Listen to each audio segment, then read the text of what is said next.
I believe that music is the rawest expression of the self.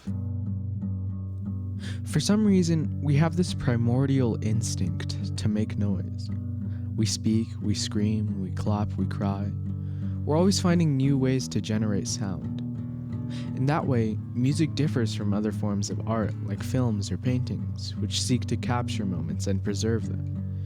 Music is just pure, unadulterated expressions of the self. Growing up, music played a big role in my life. My parents exposed me to a lot of music and put my sister and I into music classes. I remember hearing stories about my grandfather playing the stand-up bass for the National Symphonic Orchestra of Mexico.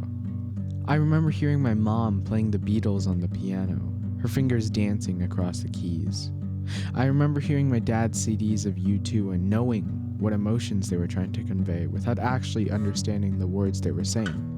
Over time, my relationship with music and sound evolved and strengthened. I started to identify what noises I liked. The sound of rain on my roof.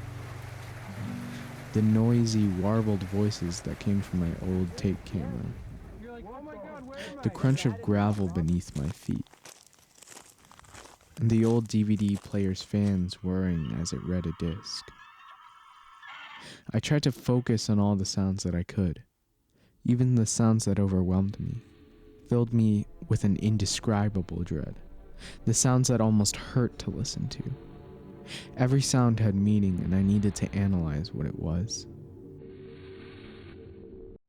I think one of the biggest moments that helped me realize the expressiveness of music was when I discovered Godspeed You! Black Emperor's first album, F-sharp, A-sharp, Infinity. I remember it was a hot summer night. I was on a call with one of my friends and we were talking about music that we had discovered through YouTube recommendations and the new arrivals section on Bandcamp. We traded albums with each other how I imagined people did with physical records before the internet.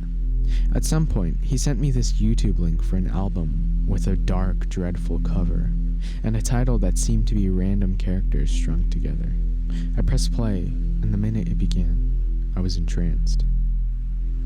There was a deep, low note that seemed to go on for ages before a baritone voice began talking.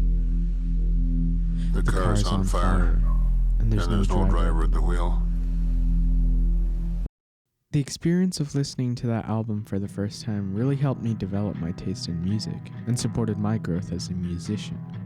Of course, I have other inspirations that I find have ingrained themselves in a good amount of my work.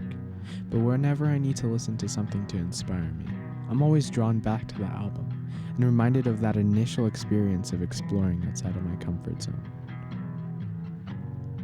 Music is the rawest expression of the self because we rely on sound so much.